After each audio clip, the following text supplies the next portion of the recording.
Welcome to the Deep Dives, where we unpack complex topics and make them accessible, insightful, and hopefully even a bit fun. Today we're tackling a field you might not think about much until you suddenly need it: pre-prosthetic and reconstructive surgery. We often focus so much on keeping our teeth right, but what actually happens when they're gone? It's an often overlooked, yet incredibly critical area of oral and maxillofacial surgery. And I have to say, I was genuinely surprised to learn, even with all our dental advancements, just how many people are affected by tooth loss, especially, as they get older. What are the current statistics looking like? Are they really that high? Oh, you're absolutely right to be surprised. The statistics are quite stark, actually. About 10% of the population is partially or completely edentulous, which just means they're missing some or all of their teeth. And get this, for those over 65, it jumps to over 30% being completely edentulous. Now, these numbers, while we do predict they'll decrease a bit in the future, they still mean this field is just vital. It's certainly not going away. So our mission today is to really understand how oral and maxillofacial surgeons prepare the very foundation, the jawbone and the soft tissues around it, to make sure that prosthetic devices, whether they're traditional dentures or advanced implants, fit securely, function comfortably, and look great. This isn't just about patching things up. This field has utterly transformed from, say, simpler soft tissue corrections back in the 70s to incredibly complex bone regenerating procedures today. Wow, okay, so we're really not just talking about getting a new set of teeth. We're talking about rebuilding the entire support structure underneath. That sounds incredible. Hmm. What kinds of revolutionary techniques are we going to explore in this deep dive? Well, you'll discover the amazing evolution of these techniques, definitely, from those early methods right up to the revolutionary impact of dental implants, and even cutting-edge biological approaches like genetically engineered growth factors. We'll explore why bone loss happens in the first place, the surprising ways we can actually regrow it, which is pretty amazing stuff, and the really meticulous planning that goes into restoring not just a smile, but a truly functional and aesthetic foundation. Okay, let's start right at the beginning there. What exactly is edentialism, and what are some of the main reasons someone might experience it? Right. Simply put, edentialism just means tooth loss, whether it's partial or complete. And the reasons, they vary really widely. I mean, it could be from long-term dental neglect, Yeah. severe gum disease, what we call periodontal disease, or maybe acute trauma, like from an accident. Sometimes it's because of surgery, for instance, to remove a tumor. Or in rarer cases, it can actually be a congenital defect, meaning someone was born without certain teeth. Yeah. What's really crucial here, though, is that the cause of a patient's tooth loss actually has a major bearing on the reconstructive plan. Hmm. A jaw that's lost bone because of, say, trauma might need a very different approach than one that sort of shrunk away over years of neglect. That makes perfect sense. Yeah. And speaking of the jawbone, specifically the alveolar bone, that's the part that actually holds the teeth in, right? It doesn't just stay the same when the teeth are gone, does it? I've heard it goes through this process called resorption. Can you explain that a bit more? That's exactly right. Think of it like a muscle, kind of. If you don't use it, you tend to lose it. Hmm. The alveolar bone, which is built to withstand the forces of chewing, well, it starts to resorb or shrink away when those forces aren't being transmitted through the teeth anymore. And this happens particularly noticeably in the mandible, the lower jaw, actually more so than the maxilla, the upper jaw. That's due to different muscle attachments and surface areas. This leads to both a qualitative, meaning the quality of the bone changes, and quantitative, meaning the amount of bone reduces loss of tissue. Okay, so what are the real-world consequences for a person when their jawbone starts shrinking like that? I mean, beyond just missing teeth, what else changes? Oh, the consequences are quite significant, yeah. Functionally, it changes how your upper and lower jaws fit together, your bite, your jaw alignment, pretty much everything. On the outside, people often develop what we call an overclosed appearance, where the lower part of their face looks, shorter or even a bit sunken in because that underlying support structure is gone. Internally, there's obviously reduced support for any prosthetic devices, and the muscles that attach to the jaw can actually start encroaching on the ridge where the teeth used to be. And that makes traditional dentures incredibly unstable and frankly uncomfortable. Right, and it's not just about comfort either, is it? I understand there can be some less obvious changes too. And tell me, how bad can this bone loss actually get? What's maybe the most surprising or extreme consequence for a patient? You're right, it's not just comfort. There are often unseen neurosensory changes as well due to that atrophy. But here's where it really highlights the profound impact of bone loss, maybe the most surprising thing. In severe cases, significant atrophy can put a patient at risk for a pathologic jaw fracture. Yeah, imagine that your jawbone becoming so thin and weak that it could spontaneously break. Not from trauma, but just from, daily stresses. That's incredible. It's a stark reminder of how fundamental that bone structure really is. That's a truly powerful thought. So the bone loss is progressive, but does it happen at the same rate for everyone? And what factors contribute to it? Precisely. While the general patterns of bone loss are pretty well understood, the rate of that loss varies really widely between individuals. General systemic factors like, say, osteoporosis, endocrine abnormalities, kidney dysfunction, even nutritional deficiencies, they all play a role. And local factors contribute too, like how the jaw is used, changes in blood supply to the bone, how any prostheses load the bone, even previous surgeries in the area. But one consistent factor across the board is always the overall duration of the patient's edentulous state, basically. Longer the teeth have been gone, the more bone is typically lost. It makes sense. It's almost like that muscle analogy again, isn't it? If you don't use it, it starts to shrink. But when it comes to bone, you mentioned it needs minimum essential strain. So is there like a Goldilocks zone, not too much, not too little for bone to stay healthy? That's a great analogy, actually, because yes, bone absolutely requires this strain to maintain itself. Without the teeth transferring those forces, think of it as tiny, constant workouts for your jaw resorption happens. And you're spot on, it is a delicate balance. Both insufficient and excessive loads can actually lead to the bone breaking down or remodeling in a regressive way. It has to be just right. Okay. Given all this variability in bone loss, how do surgeons even begin to classify a patient's jaw and plan for reconstruction? Is there like a standard way to assess the severity? Yes, absolutely. To help surgeons plan, the residual ridge form, that's just the shape of the jaw where the teeth used to be, has been classified by Kaywood and Howell into 6 categories, classes I through 6. And this isn't just, a list, it's a really vital tool. It standardizes assessment, lets surgeons consistently define the severity of the resorption, and most importantly, it accurately guides treatment planning based on the bone's existing structure. So from a full set of teeth, which is class 1, all the way down to extensive loss of the foundational jawbone itself, class 6, this classification helps everyone basically speak the same language. Got it. So understanding all that, what's the big picture goal for pre-prosthetic surgery now in the 21st century? It sounds like it's moved way beyond simple fixes to something much more, ambitious. It absolutely has. The core mission today is really to establish a functional biological platform. What does that mean? Well, it means creating a strong, healthy foundation that can support prosthetic devices like dentures or, more often now, implants without causing further bone or tissue loss. The ultimate aim is to ensure excellent function, stability, and retention of the prosthesis while also preserving all the surrounding structures and, of course, achieving a great aesthetic result that, matches the patient's facial harmony. That sounds like a huge undertaking. Well, What are the specific objectives they're trying to achieve to actually build that platform? right. To achieve that big goal, the objectives are pretty comprehensive. They include things like eliminating any existing disease or infection, correcting how the upper and lower jaws relate to each other, and crucially, preserving or restoring the dimensions of the alveolar ridge, its height, its width, shape, consistency, so it's ideal for a prosthesis.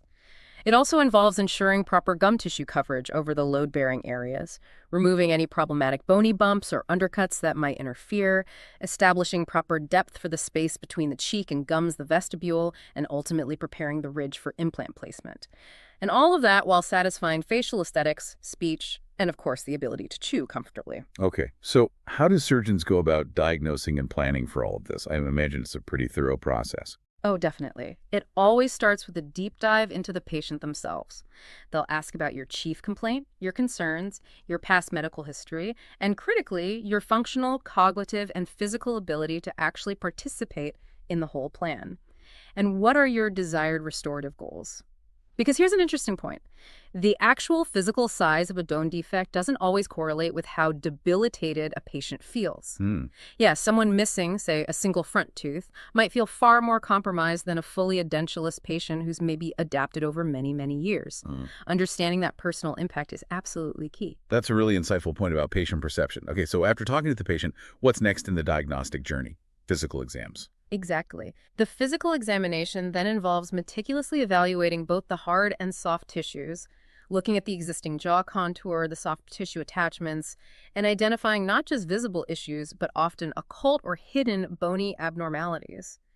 These hidden issues are precisely what can surprisingly change an entire treatment plan once they're discovered, so a really thorough exam is essential. And then comes the high-tech stuff, right? The imaging. What kind of imaging do they use to get a clear picture of what's going on beneath the surface? Absolutely. Panoramic x-rays are usually the first step, the initial screening. They give a good overall view of the bony structures and any obvious pathology. Yeah. Cephalometric x-rays are useful too for evaluating the space between the arches and any skeletal discrepancies. But for complex cases, computed tomography or CT scans are really critical. They provide these incredibly detailed 3D views of the bone contour, nerve positions, sinus anatomy. This information is just vital for advanced implant applications. It essentially provides a precise roadmap for the surgeon, A roadmap, yeah. which can even help avoid more complex procedures sometimes, like planning zygomatic implants to bypass the need for sinus lifts altogether. Gotcha. So they combine all this data, the patient's goals, the physical exam, these detailed scans to create this precise roadmap, as you said.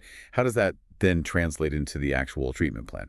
Well, all these diagnostic tools, the imaging, mounted dental models, which are like physical models of the jaws, and diagnostic wax-ups, which are mock-ups of the final teeth, they're all combined to create a precise, often multidisciplinary treatment plan. And what's really revolutionary now is how surgical stents, often computer-generated directly from that CT data, bridge the gap between that meticulous planning and the actual operation. It greatly enhances accuracy and can really reduce procedure time in the operating room. Okay. So it sounds like there's been a significant shift then in how they approach treatment, definitely moving towards more advanced solutions. Can you tell us a bit about that shift? Yes, absolutely. There's been a very clear shift away from conventional tissue-borne prostheses, like, traditional dentures that just rest on the gums, towards the superior implant-borne devices. As a general rule, the underlying bony issues are addressed before any soft tissue procedures are done, and the choice of anesthesia, whether it's local, sedation, or general, is always tailored carefully to the procedure's magnitude and, of course, the individual patient's needs and preferences. Okay, now this is the part that really, well, it kind of blows my mind. The ability to actually regrow bone. What does the reconstructive toolkit look like for achieving that? It is truly amazing, isn't it? The reconstructive toolkit for rebuilding deficient bone has expanded significantly over the years. It includes things like biologically viable autogenous grafts. That means using a patient's own tissue, non-viable allogeneic implants, often from donor tissue sources. Then there's recombinant human bone morphogenetic protein 2, or rhBMP2, which is an engineered protein, a growth factor, and a really remarkable technique called distraction histogenesis. And these main approaches are often enhanced with adjuncts like rigid fixation, which is basically using tiny plates and screws to hold everything stable while it heals. Okay, so how does bone actually grow back in these scenarios? I sort of thought bone was pretty fixed once you were an adult. Yeah, that's a common misconception. Most facial bone develops through what's called an intramembranous process, meaning it doesn't need cartilage as a template first, unlike, say, long bones in your leg. And in its natural state, the alveolar bone is actually stimulated by those tiny constant forces transferred through the teeth via the periodontal ligament, that's the tissue holding the tooth in the socket. So the goal of implants, in part, is to replicate this protective, stimulatory effect on the bone. And you also mentioned something about the different layers of bone being important, the periosteum and endosteum. Can you break that down a bit? Right, that's crucial too. Bone has inner and outer layers that are vital for its growth and repair. About half of facial bone tissue is formed by the endosteum, which is the inner membrane lining the marrow cavity. Lots of potential there. And here's a really key insight for graft placement. The periosteum, the membrane covering the outer surface of the bone, isn't always just building bone. About half of its surfaces can be either resorptive, meaning they break down bone, or depository, meaning they build bone. Oh, interesting. Yeah, for instance, the anterior surfaces, the front parts of the upper and lower jaw ridges, tend to be resorptive naturally. So placing grafts between existing bone segments, what we call interpositional grafts, is often the best approach there, rather than just laying it on top. Okay, that sounds like a really nuanced understanding of how bone actually works. And speaking of nuance, you mentioned something called the functional matrix concept from Moss. You said it gets really interesting here. Why is that? Ah, yes. It completely flips our traditional thinking on its head, really.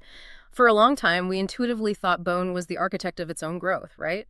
But the functional matrix concept suggests that bone growth is not primarily regulated by the bone itself, but by the surrounding soft tissue matrix, the muscles, nerves, fat, skin, everything around it. Bone simply provides feedback to this process. So it's the soft tissue that essentially directs and determines the skeletal growth. Wow. Almost like the soft tissues are the architects and the bone is the construction worker following their blueprints. This concept has huge implications for how we approach regeneration. That truly is interesting. So the soft tissue is kind of the boss, telling the bone what to do. And that concept is really at the heart of this distraction histogenesis you mentioned. Right. Which sounds like something out of science fiction. How does that remarkable technique actually work? It is remarkable, yeah. Distraction histogenesis literally grows new bone by controlled, mechanically applied tension stress.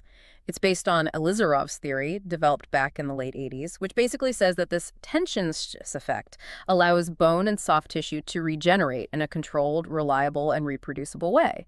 Imagine carefully cutting a bone, separating the two pieces just slightly, and then gradually, incrementally stretching them apart with a special device. So it's like creating new bone by gently, slowly pulling on it. What's the actual process? Exactly. There's a short latency phase where nothing much seems to happen. Then you get the formation of what's called a pseudogrowth plate. It's a fibrous area that's rich in cells that can become bone. As distraction progresses, as you slowly pull the segments apart, maybe a millimeter a day, new appositional bone growth occurs, filling in that gap. The upside is huge. You don't need a separate bone donor site, which avoids another surgery. It often means a shorter overall treatment time. And the regenerated bone is ideal for implants because it has its own great blood supply and lots of active cells, its inherent vascularity and cellularity. It's also exceptionally good at maintaining vertical augmentation, building height, which has historically been a real challenge in bone grafting. That sounds almost too good to be true. What are the challenges with a technique like that? Are there downsides? Well, while it's groundbreaking, it's not without its challenges, sure. Maintaining a good blood supply to the segment of bone that's being moved is absolutely critical. Ensuring proper positioning of the distraction appliance is also key. You want to avoid the newly formed jaw segment tilting inwards, for example, or maybe not projecting outwards enough. And meticulous soft tissue closure over the device and the bone gap is really essential for success, too.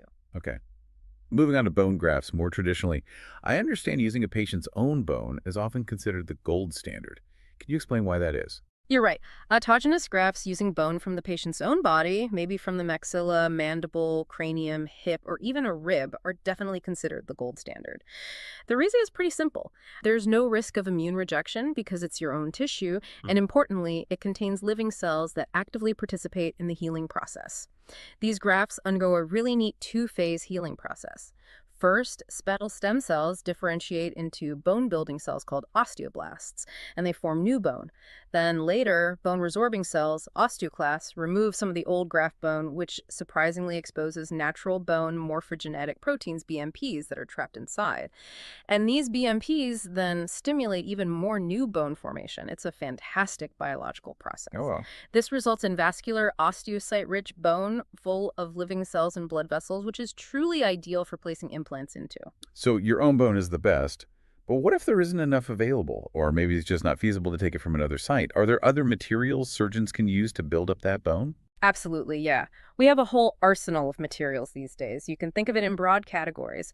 There's donor bone from other humans, often called allografts, which comes from tissue banks, or even animal bone, known as xenografts, often from bovine or cow sources. These materials are carefully processed to remove anything that might cause an immune reaction, like proteins. They basically act like a scaffolding or a framework for your body's own cells to grow into and build new bone onto. That process is called osteoconduction. The main difference is they don't have those living cells, and they tend to resorb or break down very slowly over time compared to autografts. Okay. And then there's something that sounds like a real game changer. Yeah. Recombinant human bone morphogenetic protein 2, or RHBMP2. What exactly is that, and why is it so significant? RHBMP2, this is truly revolutionary stuff, yeah. It was FDA approved for certain spine fusions back in 2002 and then later in 2007 for specific oral uses like alveolar ridge and sinus floor augmentation. Its mechanism is incredible. It's not just a passive scaffold, it's an active signal. It's almost like a command from headquarters that tells your body's own stem cells, hey, turn into bone-building cells right here, right now. Wow. It directly stimulates the entire cascade of bone regeneration events, attracting the right cells, telling them to multiply and inducing them to form bone. It's called osteoinduction. So it almost tricks your body into growing new bone completely from scratch in that spot. That's amazing. What's the key benefit of having something like that available? Well, the key benefit of RHBMP2 is having an essentially unlimited supply of a non-immunogenic sterile protein that directly induces de novo bone formation. De novo just means literally new bone from the beginning, rather than just relying on existing bone cells growing over a scaffold. Studies have shown it can induce significantly denser bone and comparable amounts of new bone formation to using autogenous grafts in procedures like sinus lifts. And it's even being used off-label with good results for things like repairing bone defects from cleft palates in children. It truly is a remarkable biological tool in the reconstructive arsenal. It avoids the need for harvesting the patient's own bone, which is a big plus. Okay. Shifting gears a little bit now, let's talk about preparing the existing landscape, so to speak. Beyond growing brand new bone, what about recontouring the bone and soft tissue that's already there? I understand the trend has kind of changed from simply cutting things away. That's absolutely right. The current trend in what we call alveolar preservation has really shifted. It's gone from just recontouring things to preserving as much existing alveolar bone as possible, especially with future implants in mind. This means much more conservative extraction techniques are now favored, and immediate grafting of extraction sockets, putting bone graft material right into the hole when the tooth comes out, has become really common to prevent that initial bone loss in the first place. So what does recontouring actually involve then, if they're trying to preserve bone? Is it still done? Oh yes, alveoloplasty, which is the recontouring of hard bone and soft tissues, is definitely still performed when needed, but the focus now is on very selective, often stent-guided approaches. The idea is to remove only the necessary irregularities, maybe sharp edges or bumps, avoiding over-reduction of the bone. For example, a procedure called interseptal alveoloplasty, which removes the bone between the tooth sockets after extractions, is rarely indicated now. Why is that? Because it significantly thins the ridge widthwise, and it eliminates that endosteal bone surface, the inner part, which has great growth potential that's vital for new bone formation around future implants. We want to keep that if possible. Right, makes sense. I've also heard of things like exostoses and tori. What are those exactly, and why do they sometimes need to be removed? Good question. Exostoses and tori are simply benign bony protuberances or lumps that can form in various places in the mouth. Tories are common on the palate, the roof of the mouth, or on the inside of the lower jaw near the tongue. Exostoses can occur elsewhere. They usually need removal if they're causing trauma, like getting rubbed raw by dentures, or if they interfere with speech or chewing, or most commonly if they prevent a prosthetic device, like a denture, from fitting properly and comfortably. The surgical approach involves carefully lifting the gum tissue flap to expose the bone, and then gently reshaping it, maybe with a burr, always being really mindful of surrounding structures like nerves or the nasal floor. Okay. And what about reducing other areas of bone, like the tuberosity way at the back of the upper jaw or parts of the lower jaw? Are those common procedures these days? Yeah, maxillary tuberosity reduction is still done sometimes. That's for excess bone or even bulky soft tissue in that area at the very back of the upper jaw if it encroaches on the space needed for prostheses, like if there isn't enough room between the upper and lower jaws back there. Procedures like genial tubercle reduction, that's near the chin on the inside, or mylohyoid ridge reduction further back on the inside of the lower jaw where muscles attach, these were historically more relevant for making traditional dentures fit better. However, with the widespread success of implants providing much better stability, these reductions are less common now, as that bone might otherwise be useful as an implant site itself. Why remove potentially good bone? Right, exactly. Okay, so beyond bone, soft tissue recontouring is crucial too, isn't it? What kind of issues do they typically address there? Oh, definitely. Think about things like hypermobile tissue or inflammatory hyperplasia that's often caused by ill-fitting dentures rubbing over time.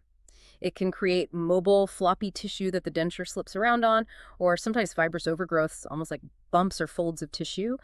Early management might just involve adjusting the denture fit or using antifungals if there's a yeast component, but if the problem persists, surgical excision, often using lasers now for really precise removal and good healing, might be needed. And what about those little bands of tissue that can sometimes get in the way of dentures, the frenums? Ah, yes, you're referring to frenectomies. These involve removing or sometimes just repositioning those frenum attachments. Those are the thin bands of tissue that connect the lip or the tongue to the gums. If they're attached too high up on the ridge, they can pull on the edge of a denture, interfering with its stability and comfort. They can sometimes affect speech or tongue movement too. Techniques range from a simple excision, just snipping it, to something called a Z-plasty, which is a clever surgical technique to lengthen the tissue in that area and prevent it from reattaching too high, or even a localized vestibuloplasty combined with it. Okay, and that leads us nicely to ridge extension procedures or vestibuloplasties. What are those aiming to achieve exactly? Right. These procedures basically aim to deepen the vestibule. That's that functional space between the cheek or lip on one side and the gums and jawbone on the other. The goal is to create a larger, more stable platform of attached, immovable gum tissue for prostheses, especially dentures, to sit on and be supported by. More attached tissue usually means better stability. In the maxilla, the upper jaw, an approach like submucous vestibuloplasty might be used. That's kind of neat. It repositions the intermediate tissue layers underneath while keeping the outer mucosal lining intact. More extensive lengthening might sometimes involve using skin grafts or even lasers to deepen that space. And for the lower jaw, the mandible. I imagine that's maybe a more challenging area for this. Mandibular procedures like, say, a lip switch vestibuloplasty or floor of mouth lowering procedures are indeed generally more complex, and they usually require the patient to have sufficient remaining mandibular height to begin with. While they're definitely less common for supporting conventional dentures now, largely because of implant advancements, they remain crucial in specific complex cases. Especially, for instance, following oral cancer resections where you might have mobile cheek lining grafted onto the jaw ridge. In these situations, moving that mobile mucosa away from potential implant sites is really important to prevent inflammation and potential bone loss around the implants later on. Right. That makes sense. Okay, so that brings us to the actual hard tissue augmentation itself, literally building a better foundation when there's significant bone loss. When those vestibuloplasties aren't enough due to severe atrophy, what are the primary ways surgeons rebuild the maxilla, the upper jaw? Yeah, when vestibuloplasties aren't enough because the bone loss is just too severe, augmentation procedures are definitely necessary, especially often in the maxilla. One common approach for a ridge that's become very narrow, like a knife edge, is called ridge split osteoplasty. Here, the surgeon carefully divides the remaining bone along its length and gently expands it side to side, kind of like opening a book.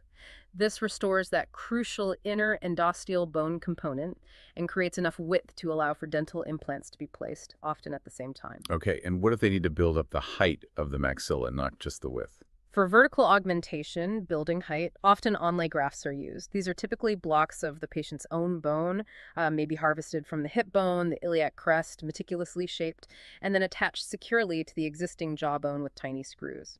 And it's really critical here to emphasize that waiting about 4 to 6 months for that graft to fully mature and integrate with the patient's own bone before placing the implants significantly improves the long-term success rates. Patience pays off there. For very severe posterior atrophy, way in the back, especially if there's a large vertical gap between the upper and lower jaws, sometimes interpositional grafts might be used. This involves a more extensive procedure, like a Lefort osteotomy, which can actually reposition the entire upper jaw segment downwards or forwards, with bone grafts placed in the gap created. And one of the most common procedures I think people hear about is the sinus lift for the upper back jaw. How exactly does that work? Yes, sinus lifts or sinus floor augmentation with inlay bone grafts are indeed very common procedures. This is specifically for the posterior maxilla, the upper back jaw, where the maxillary sinus, that air-filled space above the roots of the back teeth, can often expand downwards after tooth loss, leaving very little bone height for implant placement. In this procedure, the surgeon creates a small window in the sidewall of the sinus, then very carefully lifts the delicate sinus membrane upwards, creating a space underneath it, like raising a tent floor. Then bone graft material, either autogenous, allograft, xenograft, or sometimes with RHBMP2, is placed into that newly created space between the sinus floor and the lifted membrane. This creates the necessary bone height, allowing for implants to be placed either immediately at the same time as the graft, or more commonly after the graft has healed and matured for several months. Okay.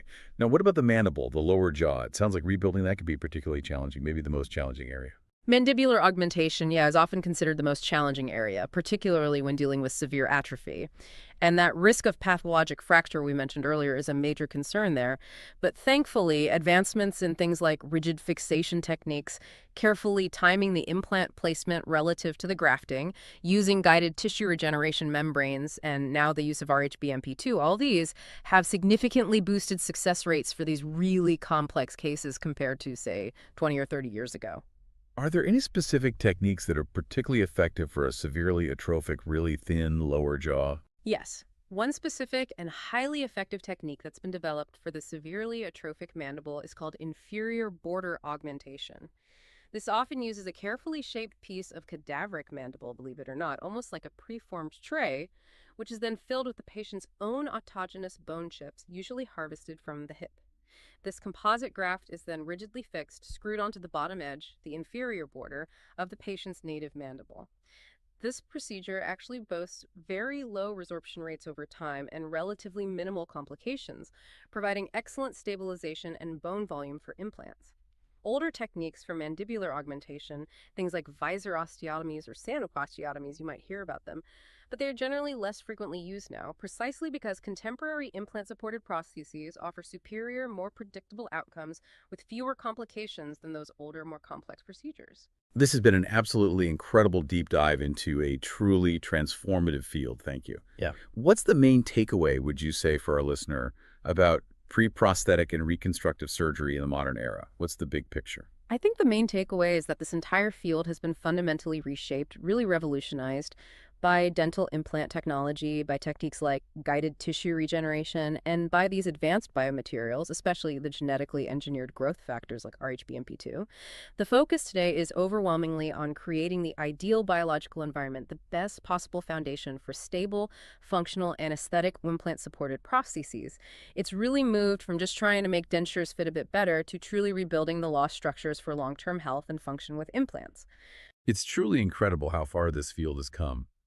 The human body's capacity for regeneration, especially when it's guided by such precise surgical and biological interventions, is just remarkable, isn't it? This deep dive really shows us how understanding that intricate dance between bone, soft tissue, and mechanical forces allows surgeons to not just replace what's lost, but to genuinely rebuild the foundation for health and confidence. And it definitely raises an important question for you, our listener, to maybe mull over. What other incredible regenerative possibilities might lie just beyond the horizon of current medical science, just waiting to be unpacked?